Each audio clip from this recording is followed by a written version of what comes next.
This week, we got some new handhelds on the horizon, some Xbox leaks, and more. So let's just go ahead, together, as a people, and check it out!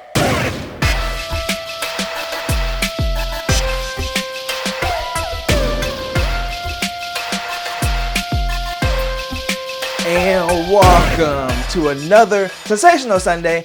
I'm Mike, and I'm over encumbered with the gaming news, so I've come to bequeath it upon the world. But you know what the world hasn't seen in a long time?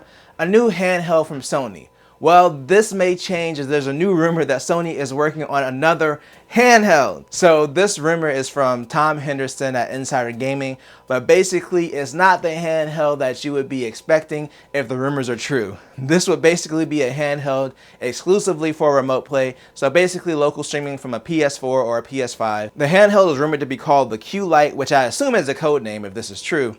It's apparently going to have an 8-inch screen that runs at 1080p 60 Hz, an adaptive trigger similar to the PS5 controllers. Now this is a claim from one person, so it may not be true, but when I first heard this rumor about Sony possibly doing another handheld, I got excited, not because I love the Vita, I actually hated it because of the lack of first-party support, but because I love the PSP, and I would love for them to take another crack at it. But this rumored handheld would make the most sense for Sony. I don't think they want to take another risk with another flop like the Vita that they put a bunch of money into.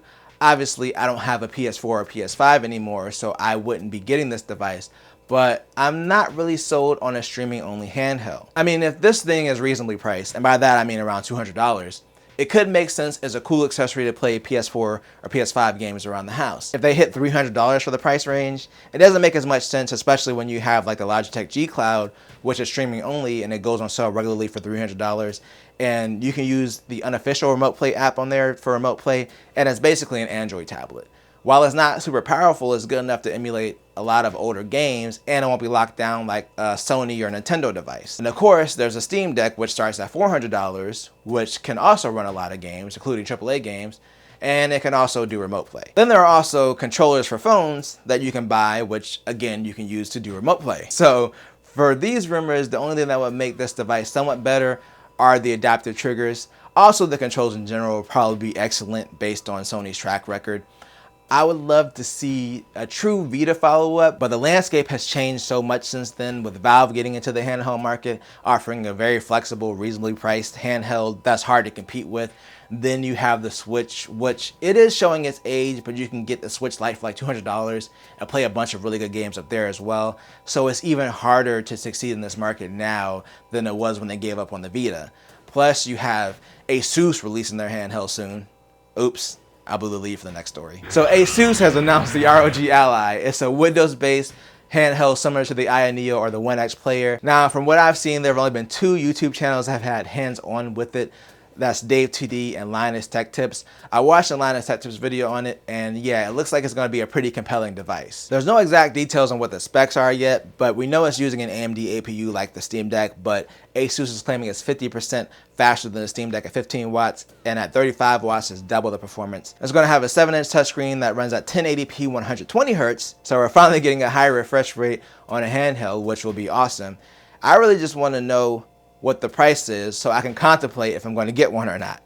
Honestly, I don't expect it to be less than $1,000 based on competing handhelds with similar specs, but that high refresh rate screen might make it the Windows handheld to buy. Of course, for me personally, I'm still going to wait for it to release and independent reviews to come out to decide if I'm going to drop however much it costs for this thing, but I'm super excited to see what this thing looks like when it finally launches. But there's always good reasons to wait a little bit on new hardware, like if a console runs into a known issue, like Nintendo with Joy-Con drift. Now personally, I've already gone through 2 sets of Joy-Cons, and now my husband and I have both started using the Hori Split Pack Compact for our Switches, mainly because they feel better to use and they're a lot cheaper than replacing Joy-Cons.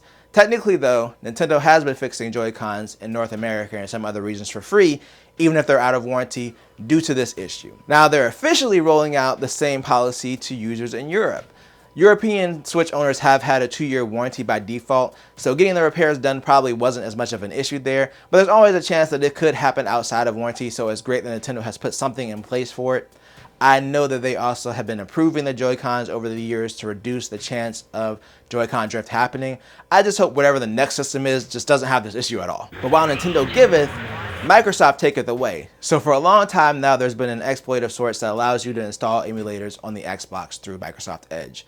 Well, Microsoft finally decided to fix it and basically block emulators from working, even if they've already been downloaded and installed on the Xbox. Now, Microsoft released an official statement and they basically said that this has always been against their policy. I think the biggest question though is, why did they let it go for so long without doing anything about it until now?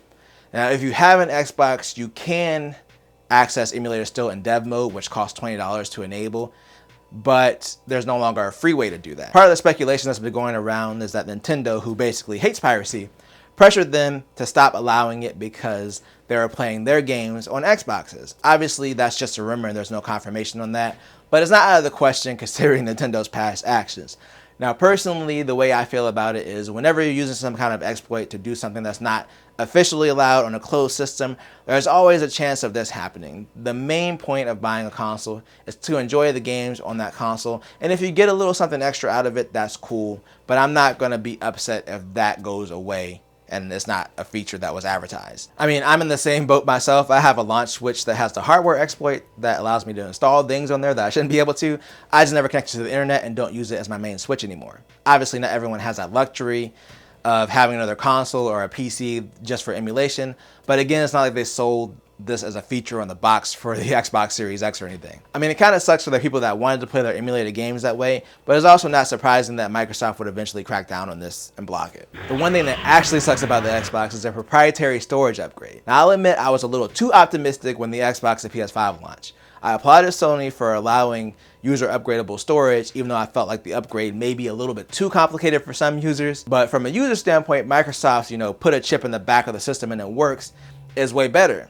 At the time, Gen 4 drives fast enough for the PS5 were around the same price as Microsoft storage solutions. So I was like, as long as the price stays competitive with other M.2 drives, then it's fine. But the issue with Microsoft storage upgrade is that they partner with Seagate to build a proprietary storage solution, which hasn't reflected the prices of what you can get on PS5 by buying a standard off-the-shelf SSD. There are some unofficial third-party options that let you plug a 2230 size SSD into a housing.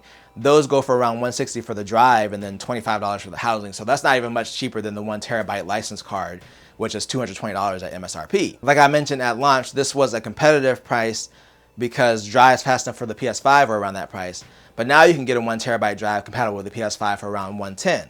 The Xbox solution does go on sale for $190, but it's still a steep price for a 1 terabyte drive. And Seagate has basically had no competition for Xbox storage, but that could be changing soon. There has been a leak from Wario64 of a Western Digital branded Xbox expansion card, which is apparently going to go on sale soon for $180. The screenshots look pretty official and it will give users a slightly cheaper option to upgrade the Xbox storage, of course, if these leaks are true. And since it's starting at $180, maybe it'll go on sale for $150 or $160 in the next year or so. Plus, maybe it'll give Seagate some incentive to lower their prices with the official competition on the way. Overall, I think the storage upgrade options haven't been great on the Xbox side, especially if you got something like a Series S, which has been on sale for $200 off and on since the holidays. It will suck to get a cheap digital-only console that has 500 gigs of storage and basically pay the cost of another one of those consoles for a 1 terabyte storage upgrade. If this leak is true, then hopefully this leads to lower price Xbox storage upgrades overall. Speaking of upgrades, I think The Last of Us Part 1 has left a lot of people feeling like they need to upgrade their PC or even their Steam Deck due to the performance. And that's what we're talking about in our final story. So I released a video on Friday of a good friend of mine, not me, playing The Last of Us Part 1 on the Steam Deck, and it was pretty rough all the way through. Of course, another Sony published game, Horizon Zero Dawn, was pretty rough when it came to PC, but that developer eventually got it back on track. Well, a lot of Steam Deck users, including myself, were curious about when or if this game would be playable on the deck and, just perform better in general. It's currently listed as not Steam Deck compatible on Steam, even though it does run, mainly because the studio hasn't gone through the verification process on the Steam Deck yet. Well, Naughty Dog addressed this directly on Twitter recently. They basically said that they're not prioritizing the Steam Deck verification, they're prioritizing getting the game running better on all PCs, including the Steam Deck, which 100% makes sense. I saw this story with the tweet and I was thinking, are people really that worried about the Steam Deck verification when the game clearly needs work overall? The verification is nice because it's nice to know if the game will run on the Steam Deck as a Steam Deck user, but it doesn't really matter that much. I installed Burnout Paradise the other day just because I wanted to play it and it's not Steam Deck verified and it runs just fine. So having the green check doesn't really mean that much. So yeah, I'm all for them just getting the game to run better. They've already released several patches, including on Friday right before my video dropped, so hopefully they get everything sorted out because the game has been fun even with the performance issues, and I really like to continue to play it once it's fixed. But now I'm fixing to get out of here. Wait, why do I have a country accent? I don't know, I'ma just go, but let me know what you think down below about Sony's rumored remote play console. Are you excited for it? I just want to know from the perspective of PS4 and PS5 users, is that something that you'd be into? And I'm gonna go ahead and bring this video to a close, but if you enjoyed this video, then make sure to tell a friend, tell a coworker, like, share, and subscribe, and hit the bell notification to be notified when I drop a video or a live stream. And always do at least 2 things at the same time.